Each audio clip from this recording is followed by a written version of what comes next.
कहाँ पवलू भावाजी हो लाल चोटी बधना, कहाँ हो पवलू ना, हो कहाँ हो पवलू ना,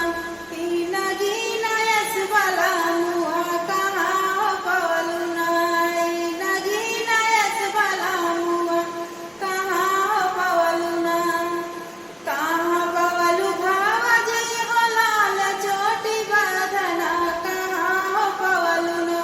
हो कहाँ हो पवलू ना, तीन गीना यस वाला मुआ, कहाँ हो पवलू ना, तीन गीना यस वाला मुआ, कहाँ हो पवलू ना। नैहर